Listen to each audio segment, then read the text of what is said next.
और हो जाएंगे, और सिर पर बाल भी इतने नहीं हैं, सिर पर बाल भी इतने नहीं। मैं एक जगह पढ़ रहा था, एक मुल्ला नसरुद्दीन का एक बार टीवी सीरियल आया था बहुत पहले, आपने देखा होगा उसका एक गधा है बड़ा पढ़ा लिखा, तो उसका गधा ऐसा था उसकी आज्ञा में चलता था, मुल्ला जो कहे उसकी आज्ञा मानता था। तो किसी ने कहा गधा ये तेरी आज्ञा मानता है क्या? बोले हाँ तेरी आज्ञा मानता। बोले बिल्कुल। बोले हम अगर इसकी आज्ञा टलवा दें तेरी तो? बोले 1000 रुपये का इनाम। बोले ला रख। बोले तेरा कोई भरोसा नहीं, तीसरे पर रख, तू तो बेईमान आदमी है। तीसरे पर रख दिया तो उसने कहा, व्यक्ति ने गधे के कान में, क्यों बे शादी करेगा? गधे ने सिर हिला दिया। 2 कोड़े इधर से मुल्ला ने, 2 कोड़े इधर से। बोले मूर्ख, दाना चारा मैंने खिलाया और मना कर गया। पता लगा कि गधे जिस घर में रहता था उस घर की ऊपर की मंजिल में एक परिवार था, 2 पत्नियां थी, एक ऊपर रहती थी एक नीचे रहती थी। तो पति की ये दुर्दशा गधे ने देख रखी थी, ये दुर्दशा पति की गधे ने देख रखी थी। एक ऊपर से चीखती थी, जब तक ऊपर चढ़ता था तब से नीचे की चिमटा बजाने लग जाती थी, हिलाते। बोले वो तो देखो भाई इसने घर में ये तमाशा देख लिया है, इसलिए वो मान गया। दूसरी शर्त लगा। बोले कितने रुपए? बोले 2000। इसने सोचा 1000 मेरा पुराना भी निकल आएगा। बोले जमा कर दिया। उसने बड़ी सावधानी से गधे से पूछा कान में, क्यों बे गधे चुनाव लड़ेगा? चूंकि उसने अपने घर के सामने के नेताजी की दशा देख ली थी, दुर्दशा, हर चुनाव में पिटे और हर एक में खड़े हो जाए। मेरी समझ में तब आया कि इस देश का गधा भी इतना समझदार है कि चुनाव नहीं लड़ना चाहिए। बाकी की तो बात ही छोड़, बाकी की तो हम कहाँ थे? गधों में ही चले गए। मांगी नाम के बेटाना, मांगी नाम। हाँ, तो वो एक ने नाक में दम कर दिया है, दूसरी आएगी तो बड़ी मुश्किल। और वो कोई मल्लाह की लड़की तो आएगी नहीं, तो मैं काम का बंटवारा कर देता। वो तो ऋषि परिवार की आएगी, अलग झोंपड़ी मांगेगी, अलग राशन मांगेगी, और कभी छूछा दिया तो जज महाराज झंझट दूर ही रखो। और प्रभु नाराजन हो तो एक बात और कह दूं? बोले हाँ कहो। नाराज तो नहीं होगे? बोले ऐसी बात मत कहना। बोले बात तो ऐसी है लेकिन नाराज मत होना। बोले हाँ कहो। बोले घर वाली तो अकेली ही अच्छी हुआ करती है। देखो पापा जी ने कई कर रखी थी तो कैसा तमाशा छोड़ कर आए। दूसरे केवट जिस मर्म को जानता है उस मर्म को कोई दूसरा नहीं न जान पाया, न जानता है, न जान पाएगा। भगवान जब सामने से आ रहे थे तो केवट ने सोचा मैंने तो कभी भजन पाठ किया नहीं, मेरे पास क्यों आ रहे हैं। अब एक बात यहाँ थोड़ी मर्म की समझ लीजिए भजन करने वालों के लिए, कभी भी भगवान को खोजने मत जाइए, यात्रा गलत हो जाएगी। जीवन भर खोजोगे भगवान नहीं मिलेंगे। भगवान कभी खोजने से नहीं मिलते, भगवान पुकारने से मिलते हैं। कहाँ खोजोगे? कौन ठौर ठिकाना है? क्या उनकी हुलिया है? कोई अंधा प्रकाश की खोज करे, जीवन भर खोजे नहीं मिलेगा। प्रकाश तो है, अंधत्व के कारण दिखाई नहीं दे रहा, तो अंधे को आंखों का डॉक्टर खोजना पड़ेगा ताकि उसके मोतियाबिंद का ऑपरेशन कर दे। इसलिए भगवान को मत खोजिए, भक्ति को खोजिए, सद्गुरु को खोजिए, संत को खोजिए जो भगवान को आपके दरवाजे तक पहुंचा दे। कभी भी चोर पुलिस को नहीं खोजता, अपितु चोर कहीं भी छुप कर बैठा हो, खोजते खोजते पुलिस ही उसके द्वार पर जाकर छापा मारकर खड़ी हो जाती है। ऐसे ही भक्त कभी भगवान को नहीं खोजता, भक्त जहां भी बैठकर पुकारता है, खोजते खोजते भगवान ही उसकी कुटिया पर आ जाया करता है। उसे पुकारो। इसी गिरिराज की घटना है, इसी गिरिराज की घटना है। यही गिरिराज के किसी गली में किसी घर में रात्रि को संगीत सम्मेलन हुआ। सूरदास जी को बुला लिया। अंधे लोगों के चलने के रास्ते नियत होते हैं और चलते चलते उनको पता लगा रहता है कि कहाँ गड्ढा है, कहाँ ईंट है, कहाँ ऊंचा, उसी हिसाब से पैर चलते। अब नई गली में कार्यक्रम, देर रात तक कार्यक्रम होता रहा। लोग सोने लगे, लुढ़क गए वहीं के वहीं। अब सूरदास जी अपना लगे हैं गोविंद जय जय गोपाल जय जय, घर वाले भी सो गए। बहुत देर हुई, सूरदास जी को लगा कोई खटर पटर नहीं है, लगता है सब सो गए। सोचा किसको जगाएंगे, लाठी उठाई, एक तारा लिया और चल दिए। संयोग से गलत गली में मुड़ गए, पहली बार गए थे उधर। अब गली में आगे चले, अंधेरी रात, अंधे वैसे, आगे बड़ी भारी खाई, गड्ढा, गिरने ही वाले थे। एक बालक चिल्लाया 10-12 साल, बाबा बाबा बाबा, अरे रुक रुक रुक रुक, पैर मत बढ़ाना, बहुत गहरा गड्ढा में आया। तो सूरदास जी का हाथ पकड़ लिए, बोले बाबा ये इधर खाई है, इधर आ जाओ। तो सूरदास जी ने कहा बेटा इतनी रात में तू यहाँ कहाँ से, बड़ी मीठी बोली, तू यहाँ कहाँ से? बोले बाबा मोकू आपके भजन बड़े अच्छे लगे हैं, तो मैं भजन सुनो, मेरा घर यही रास्ता पे, चलो जहाँ कहोगे मैं आपको छोड़ दूंगा। भगवान समझ गए ये और कोई नहीं हो सकता, ये गोविंद ही हो सकता है। इतनी रात में इतनी मीठी बोली बोलने वाला ये और कोई नहीं हो सकता। सूर समझ गए कि आज हाथ में आ गया। तो एक डंडे का छोर तो पकड़ा हुआ था भगवान ने, एक डंडे का छोर पकड़ा हुआ था सूरदास जी ने। आगे आगे भगवान, पीछे पीछे सूरदास जी। सूरदास जी ने सोचा अब अच्छा मौका है, तो धीरे धीरे हाथ सरकाने लगे ऐसे। और आपको मालूम अंधों की पकड़ बड़ी तगड़ी होती है। और जैसे ही हाथ भगवान के हाथ के पास आया, भगवान समझ गए बूढ़ा बदमाशी पे आ गया, बूढ़ा बदमाशी पे आ गया। और जैसे ही हाथ पकड़ना चाहते थे, हाथ छोड़कर भागे। वहाँ सूर बैठ गए, रात के 12 बजे बैठ गए उस खाई के पास। और वहाँ उन्होंने पद गाया है, हाथ छुड़ाए जात हो और निवल जान के मोह, अरे हृदय से जब जाओगे तो सबल कहूँगो। अरे बूढ़ा साधु, अंधा साधु, धक्का मारकर जाने में कौन बहादुरी है तुम्हारी, कौन बहादुरी है? मेरे हृदय से निकल कर जाओ। बहुत देर हो गई, किसी रास्ते चलने वाले का, बाबा वो नहीं आएगा, उठकर चलो हम पहुंचाए देते हैं। बोले जो बिठाकर और छोड़कर गया है वही उठाकर ले जाएगा, तभी जाऊंगा, नहीं जाऊंगा। और रात्रि के 12 बजे का समय, गिरिराज का घर घर सो रहा है साएं साएं, और सूरदास अपने एक तारे पर गोविंद को पुकार रहे हैं, आलो के आजा मेरी मीत, तुझे मेरे गीत बुलाते हैं।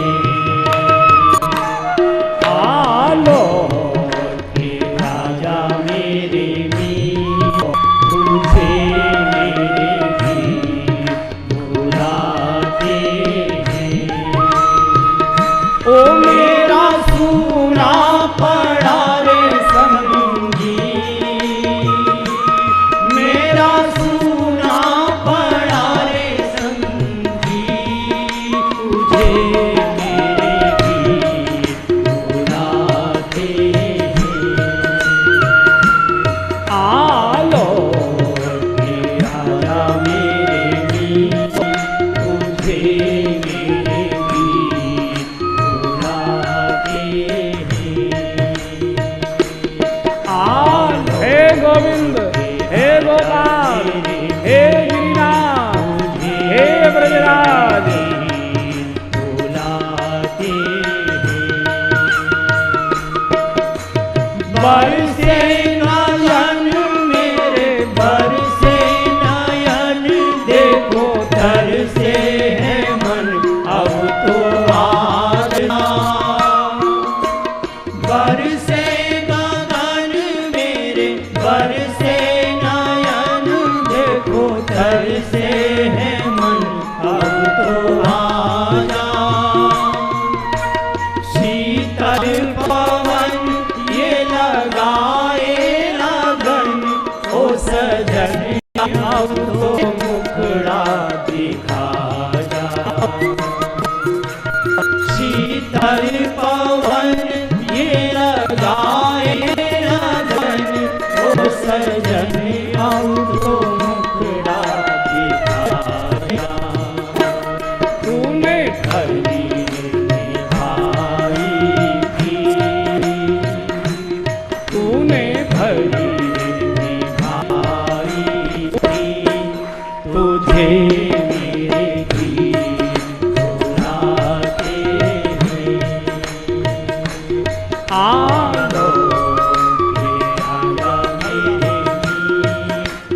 तुझे मेरे गीत बुलाते हैं। ओ मेरा सुना पड़ा रे संगीत, मेरा सुना पड़ा रे संगीत, तुझे मेरे गीत बुलाते हैं। आलो राजा मेरे गीत, तुझे मेरे गीत हे गोविंद। हरे रामा हरे रामा, राम राम हरे हरे, हरे रामा हरे राम, राम राम हरे हरे, हरे कृष्णा हरे कृष्णा, कृष्णा कृष्णा हरे हरे, हरे कृष्णा हरे कृष्णा, कृष्णा कृष्णा हरे हरे, हरे रामा राम राम हरे हरे, हरे रामा राम हरे हरे, हरे कृष्णा कृष्णा कृष्णा हरे हरे, हरे कृष्णा कृष्णा कृष्णा कृष्णा हरे हरे, हरे रामा हरे राम हरे हरे, हरे रामा हरे राम, राम राम हरे हरे, हरे कृष्णा कृष्णा कृष्णा हरे हरे। भगवान को कहीं खोजने मत जाइए, अपने घर के आसन पर बैठकर रो रो कर पुकारिए, वहीं आएगा। भगवान स्वयं आता है। मीरा के द्वार पर स्वयं आया। ध्रुव के लिए खंबे में, प्रहलाद के लिए खंबे में स्वयं आया। ध्रुव के लिए टीले पर स्वयं आया। एकनाथ जी के लिए स्वयं आया। जनाबाई के लिए स्वयं आया। मीराबाई के लिए स्वयं आया। सूर के लिए इसी गिरिराज में स्वयं आया। कहीं मत जाओ, केवल प्रेम से पुकारो, जहां बैठे हो प्रेम से पुकारो। दो ही तरीके हैं, या तो इतना रो रो कर गिड़गिड़ा कर पुकारो, कप कपाते होठों से, डब डबाती आंखों से, हृदय के भरे हुए भाव से इतने गिड़गिड़ा कर पुकारो कि पत्थर पिघल जाए। अन्यथा तो इतने सीधे सरल और भोले बन जाइए कि कुछ अपने को शिष्टाचार भी आता नहीं है। भोले को भगवान पसंद करता है। बालक जब तक सीधा सरल और भोला रहता है, माता पिता की गोद में और कंधे पर रहता है, और जैसे जैसे बालक चतुर और चालाक होता जाता है, माता पिता से दूर हटता जाता है। केवट के पास क्यों आ गए? केवट बिल्कुल भोला है। सहज स्नेह विवश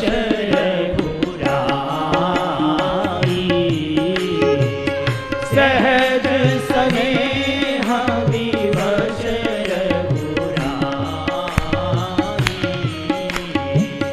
पूछी कुशल निकट बैठा, पूछी कुशल निकट बैठा।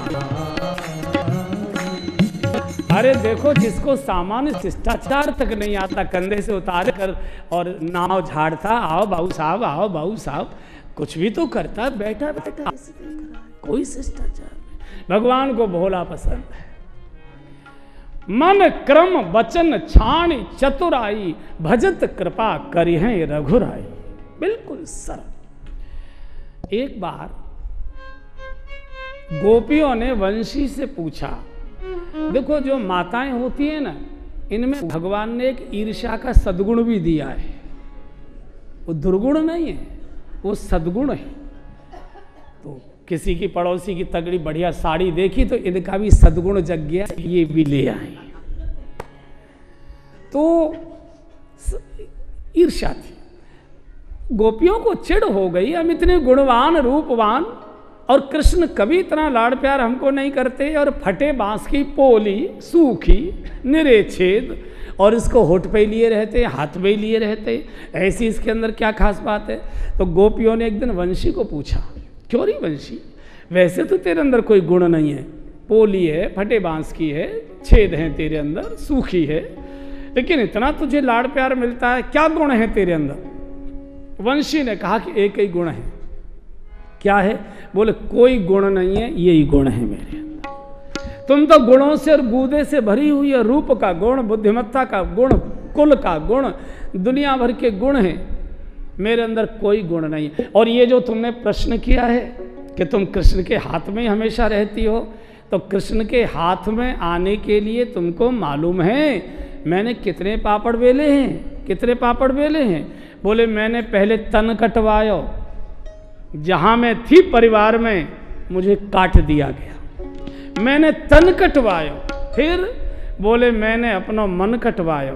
काटने वाले को मैंने ये भी नहीं पूछा कहाँ ले जा रहे हो, सीढ़ी बनाओगे, लाठी बनाओगे, अर्थी में लगाओगे, चारपाई में लगाओगे, क्या करोगे, मैंने ये भी नहीं पूछा। मैंने तो सीधे सीधे कह दिया जहाँ ले चलोगे वहीं मैं चलूँगा, जहाँ ले चलोगे वहीं मैं चलूँगा, जहाँ नाथ रख लोगे, जहाँ नाथ रख लोगे, हाँ जहाँ रख लोगे, जहाँ नाथ रख लोगे वहीं मैं रहूँगा, जहाँ नाथ रख लोगे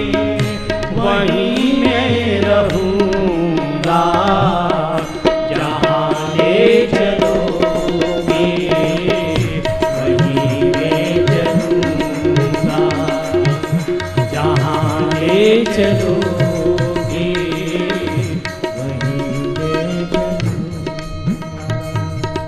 केवट बार बार SMS भेज रहा है कि गीतों में मत फंसो, जल्दी मेरे पास लाओ भगवान को, बार बार बार बार।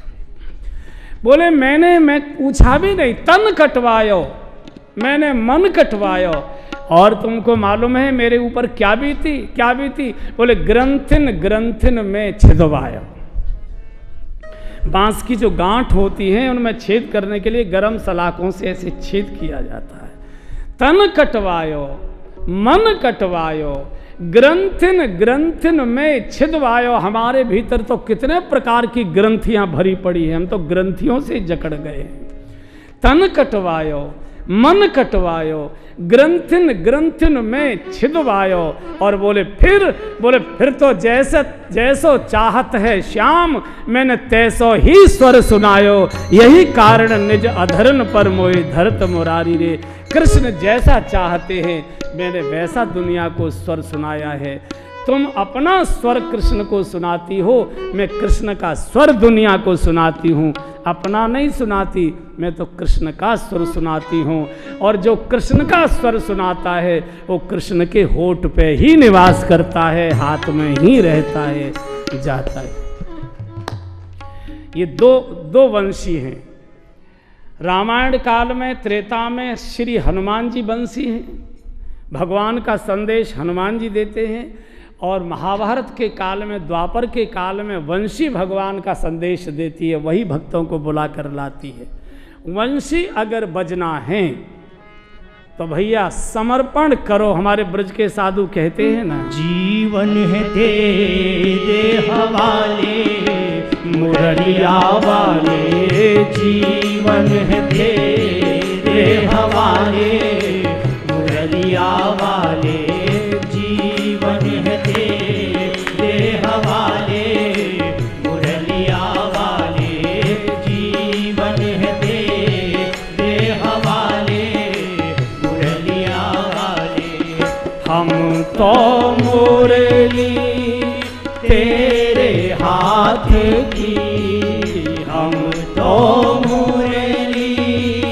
तेरे हाथ की, हम तो मुरली तेरे हाथ की, हम तो मुरली तेरे हाथ की, चाहे जैसे बजा ले मुरलिया वाले, चाहे जैसे बजा ले मुरलिया वाले, जीवन है तेरे हवाले मुरलिया वाले, जीवन है तेरे हवाले मुरलिया वाले।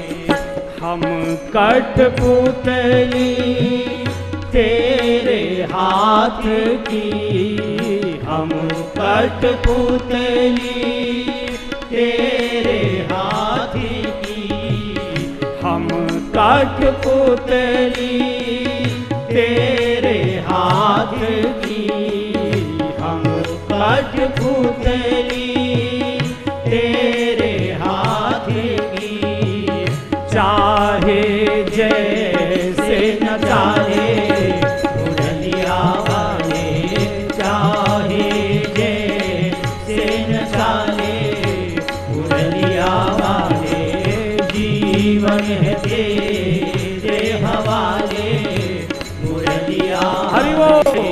जीवन है तेरे हवाले मुरलिया वाले।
वृंदावन में बसा दे मुरलिया वाले, वृंदावन में बसा दे मुरलिया वाले, जीवन है तेरे हवाले मुरलिया वाले, जीवन है तेरे हवाले मुरलिया वाले। वाह, जीवन मुरली बने भगवान के होठ और हाथों पर। 10 मिनट आगे तक ले जाऊं तो भूख तो ज़्यादा नहीं लग रही है?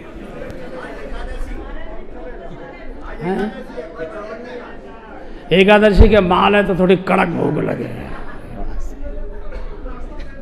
हाँ नहीं, लेकिन मुझे लग रही है इसलिए जल्दी करूंगा। तो केवट ने कहा कि मैं ऐसे पार नहीं उतारूं। देखो, भक्त और भगवान की बड़ी मीठी कलह होती है, झगड़ा। जैसे पति और पत्नी का झगड़ा होता है, कलह तो ठीक नहीं मानी गई। क्लेश से कलह होती है, प्रेम से झगड़ा होता है।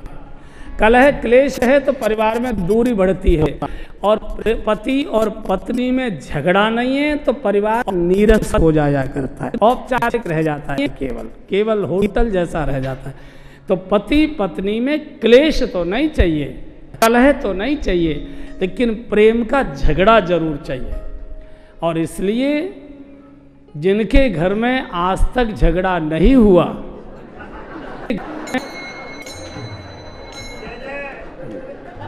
जाके कमरे में टूट पड़ो हैं। अच्छा, अम्मा जी से सीख लेना कैसे करती हैं। पूछे क्या करती हो, बोलो मत, प्रेम कर रहे हैं, सीख के आए आज कथा में। तो भक्त और भगवान का झगड़ा होता है। भगवान, अरे तू आंसू पोंछ लेता है, दुखड़ा सुन लेता है, इसलिए तेरे पास रोने चले आते। जिस दिन ये मालूम होगा भगवान कठोर हो गया, प्रभु निष्ठुर हो गया, नहीं आएंगे। संतों ने सुनाए करुणा निधान है आप, कृपालु हैं, दयालु हैं, कोमल हैं, इसलिए आपके पास चले आते हैं। जिस दिन हमको लगेगा कि आप कठोर हो गए, नहीं आएंगे। ज्यादा कड़वा दिखाया करो, सुन लेते हो इसलिए आ जाते हैं। छोटा बालक, आप ध्यान से देखिए, एक 3-3.5 साल का बालक दौड़कर सड़क पर जा रहा है, ठोकर लगी पैर में, धड़ाम से गिरता है सड़क पर। कितनी भी चोट लगी, बालक रोता नहीं है, बालक रोता नहीं है। खड़े होकर पहले बाएं दाएं देखता है, कोई देख रहा है कि नहीं देख रहा है। अगर कोई देख रहा होता है तो रोना शुरू कर देता है, और कोई नहीं देख रहा होता है तो धूल झाड़कर फिर भागना शुरू कर देता है। जब ये छोटा बालक इतना समझता है कि जब कोई गोद में लेकर चुप करने वाला है ही नहीं तो खाम का रोने से फायदा ही क्या है। और जब माँ दिखाई देती है, इसलिए बालक भी तभी रोता है जब कोई गोद में लेने वाला दिखाई दे जाता है। इसलिए रूठने वाला भी तभी रूठता है जब समझ में आ जाती है कि मनाने वाला भी सामने खड़ा हुआ है। इसलिए जब तक ये न लगे कि मनाए जाएंगे तब तक रूठना मत। और बहन लोगों को निवेदन है, 6 महीने में एक बार से ज्यादा मत रूठना, नहीं तो मुश्किल पड़ जाएगी। 1 महीने में, 6 महीने में तो चल सकता है। बोलो बोलो बोलो, आइसक्रीम खानी है, बोलो बोलो बोलो, चलो चलो चलो गोल मार्केट चलते हैं, बोलो क्या कहना है, बताओ बताओ बताओ, लेकिन फिर नहीं चलेगा। भगवान ने पूछा कैसे पार करोगे, मेरी शर्त है। क्या शर्त है? चरण धुलाइए। मैं नहीं कहूंगा, मुझे तो आवश्यकता। और बैठे बैठे बातें बना रहे, लक्ष्मण जी को क्रोध आ रहा है, चौधरी बने बैठा है, बातें बना रहा है और भगवान को खड़े कर रखा। अब इसे तो कोई डर और भय है नहीं। तो केवट ने कहा आप चरण धुलवाइए और निश्चिंत हो जाइए, मैं उतराई में आपसे कुछ मांगूंगा नहीं। हम गरीब जरूर हैं, लेकिन सत्संग में हमने सुना हुआ है साधु से, गरीब से, ब्राह्मण से कुछ मांगना नहीं, जितना बन पड़े दे देना चाहिए। हम आपसे कुछ मांगेंगे नहीं। और क्या मांगूं, आपके पास देने को है भी क्या? मैया ने सारा तो उतरवा लिया आपसे, है क्या? और हाँ, इसके बाद भी अगर आपको भरोसा नहीं है तो भरोसे के लिए मैं आपके पिताजी की कसम खाकर कह रहा हूं कि उतराई में कुछ नहीं मांगूंगा, एक बार चरण धुलवा कर बैठ जाए। इतना बोलना था। लक्ष्मण जी तो दांती खिटखिटा रहे थे, एकदम आगे आगे, खबरदार एक शब्द आगे बोला जबान खींच लूंगा। बुद्धि बिगड़ी है तेरी, हमारे बाप तक जा रहा है, मरना चाहता है। और मारने को तर्कस से बाण खींच लिया। केवट हंस पड़ा। केवट ने हंसकर कहा महाराज मांगने आए हो कि डकैती डालने आए हो? क्या मतलब?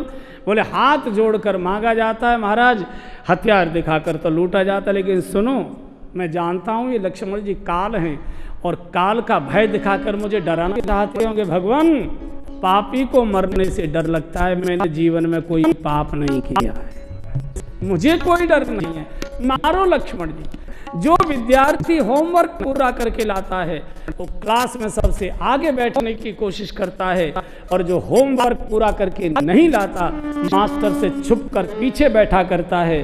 मेरा पूरा होमवर्क तैयार है, मारो लक्ष्मण जी, मेरे तो बड़े फायदे होंगे।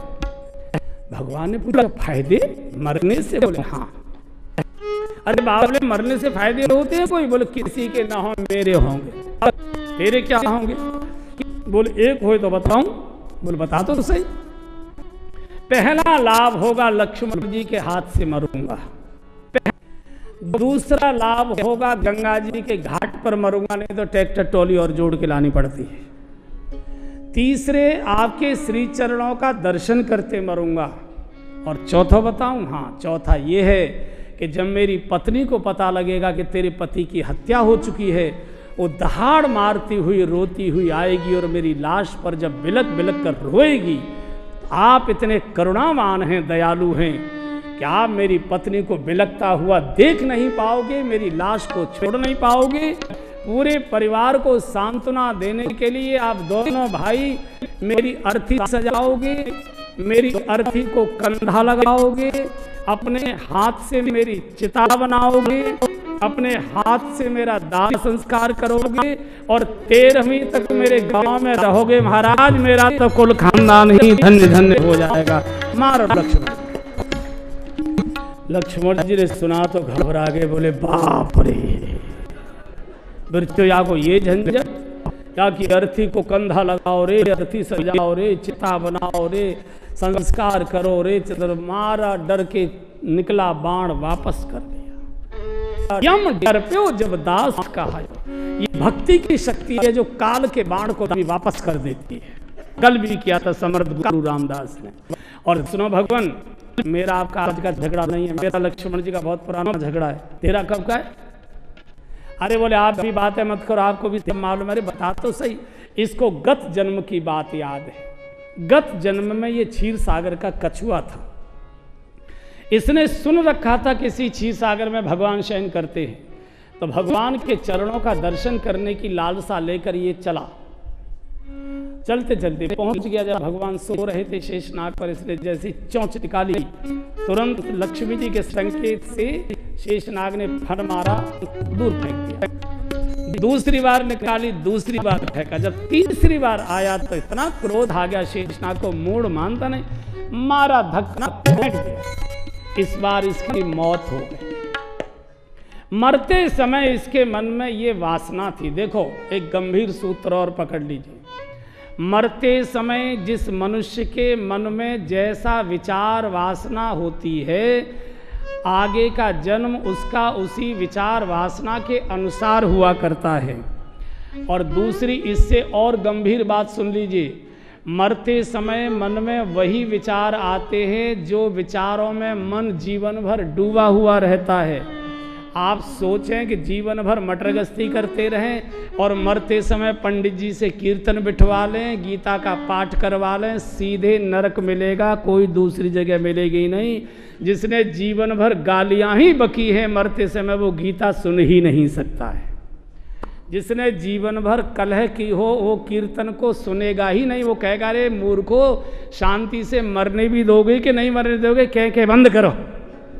इसका मतलब ये नहीं है कि कीर्तन गीता बंद करो, कम से कम पंडितों का तो कुछ पाठ हो फायदा हो जाएगा।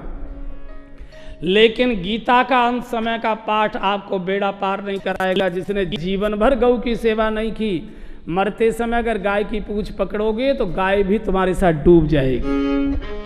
ये व्यर्थ की बातों में मत उलझिए, धर्म को पाखंड मत बनाइए। गाय जीवन में पालना माने गौ जैसा भोला सरल परमार्थी माधुर्यता से भरा हुआ ऐसा जीवन जियोगे तो गाय भले भी नहीं पालोगे तो लेकिन गाय जैसा जीवन हो जाए, ऐसा पार हो जाएगा। इसलिए जीवन भर जहां हमारा मन डूबा है, अंत समय में वही। और मैंने शायद कई बार सुनाया, बिल्कुल आंखों देखी घटना मेरे बचपन की। हमारे पड़ोस में एक बूढ़े सज्जन मर रहे थे और मरने वालों को माताएं बच्चों को नहीं देखने देती और बच्चों की बड़ी उत्सुकता होती है। तो हम छुप के चले गए। बड़ी भीड़ लगी थी चारपाई के चारों ओर। बूढ़े सज्जन लंबी लंबी सांसें ले रहे थे, होठ फुदर फुदर कर रहे थे। उनके नाती ने कहा, बाबा क्या इच्छा है, क्या खाओगे? कछु तो बताओ। 2-3 बार ए करी बुड्ढे ने। बोले क्या खाओगे? बोले दरम दरम दलेवी, दरम दरम दलेवी। बोला तो जा नहीं रहा था। अब मरते समय जो गरम गरम जलेबी मांग रहा है, अगला जन्म उसका कहाँ होगा? हैं? हलवाई की दुकान पर नहीं होगा, हलवाई की दुकान के फट्टे के नीचे होगा। भैया कौन चाटेगा? हलवाई का। मरते समय इस केवट के मन में ये भाव था कि मुझे भगवान के चरणों का स्पर्श करना है, नहीं कर पाया। उस वासना को लेकर मरा, तो इस जन्म में गंगा घाट का केवट बना है। आज इसको गत जन्म याद आ रहा है। उस समय तो आपने चरण नहीं छूने दिए थे, पर काल आज आप भी खड़े हो लक्ष्मण के रूप में। जानकी जी आप लक्ष्मी जी के रूप में खड़ी हुई हैं, भगवान आप भी आज खड़े हैं। उस समय तो नहीं छूने दिए थे, आज भी ताकत है। तुम तीनों खड़े हो, तुम बिना चरण स्पर्श के गंगा पार करके दिखा दो, तो मैं आपकी ताकत जान। और हाँ, मेरी नाव से जानो है तो मेरी शर्त, मेरी नाव से नहीं जाना तो ऐसा करो, यही घाट ते थोड़ी दूर है, कटलो जल छां दिखाई जो गंगा जी का घाट है, वहां से निकल जाओ पैदल। मैं तो ना ही कह रहा हूं कि मेरी नाव से जाओ, मेरी नाव से जाना। केवट की बात सुनी तो प्रभु बहुत जोर से हंसे। सुन केवट के बैन प्रेम लपेटे, बहुत हंसे, बहुत हंसे। संतों ने बहुत अर्थ लगाए हैं, मैं उस विस्तार पर नहीं जाऊंगा।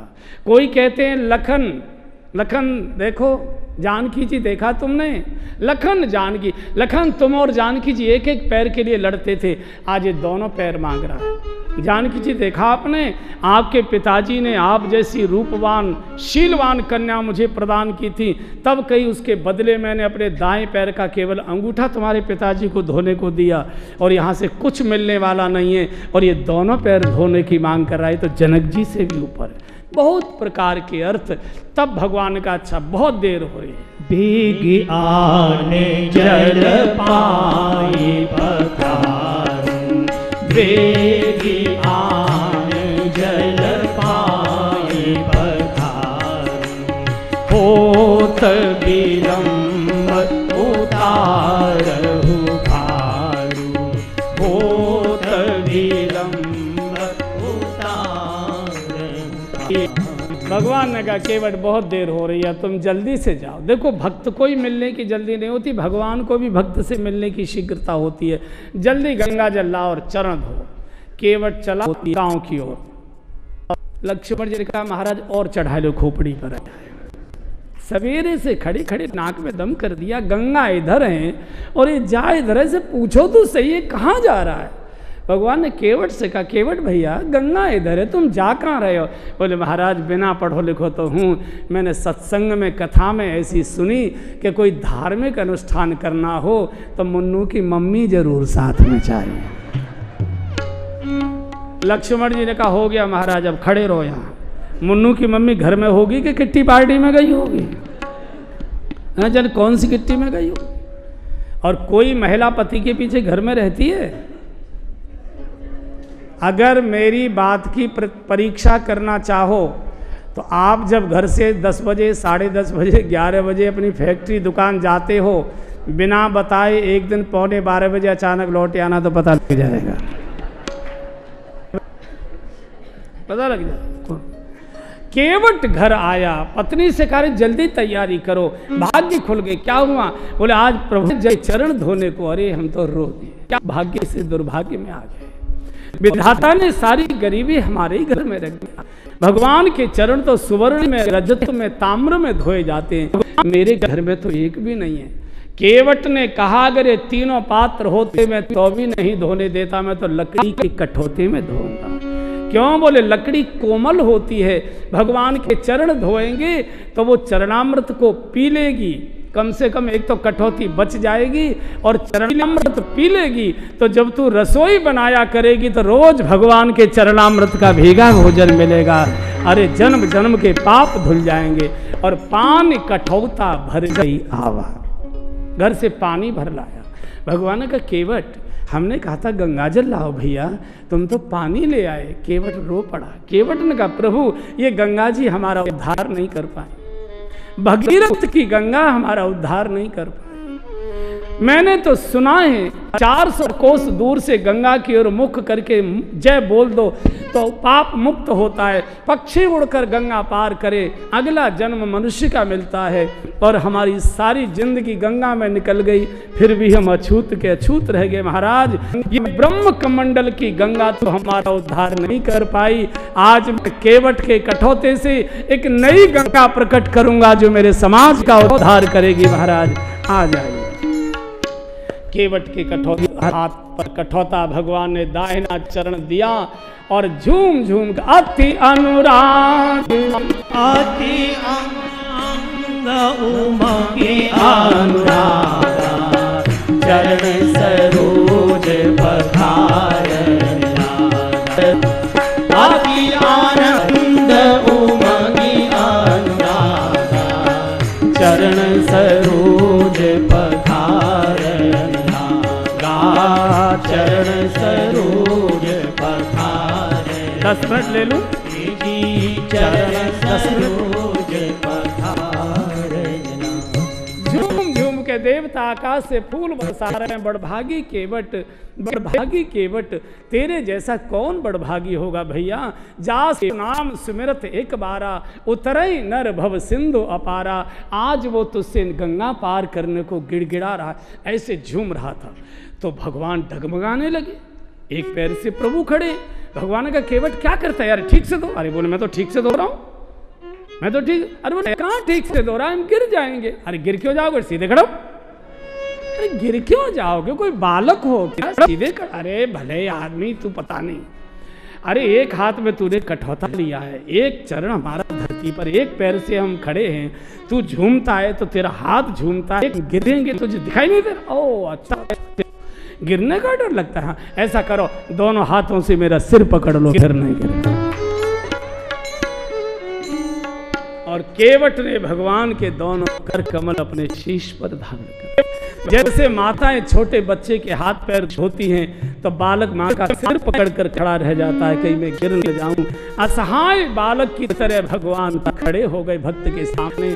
प्रभु की आंखों से आंसू गिरने लगे तो केवट ने देखा वर्षा तो नहीं हो रही, वर्षा तो नहीं हो रही, आंसू। प्रभु आंसू कैसे, जोर से मलाई हो रही। इसलिए बोले नहीं भैया क्यों रो रहे हो। बोले आज तूने मेरे अहंकार को दूर कर दिया। अहंकार आप में कौन सा अहंकार था।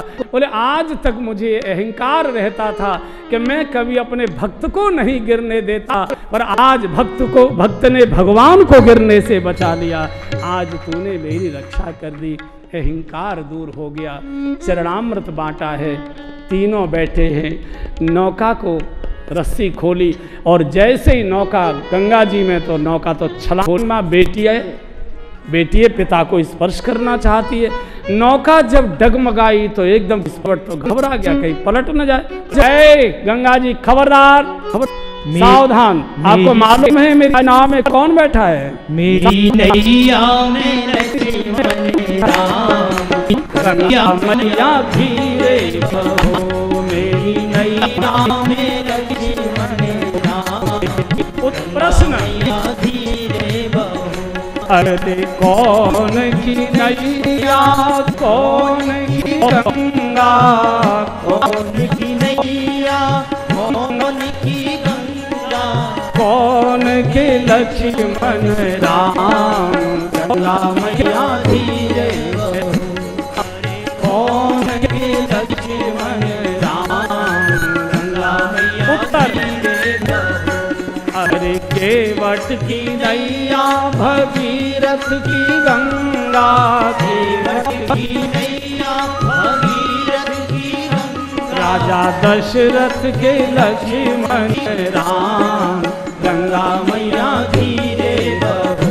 राजा दशरथ के लक्ष्मण राम, गंगा मैया धीरे बहो। ओ मेरी नैया में लक्ष्मण राम, गंगा मैया धीरे बहो। अरे काहे नाई नैया, काहे नाई गंगा, काहे आई नैया, आई गंगा वो काहे आए लक्ष्मण राम गंगा मैया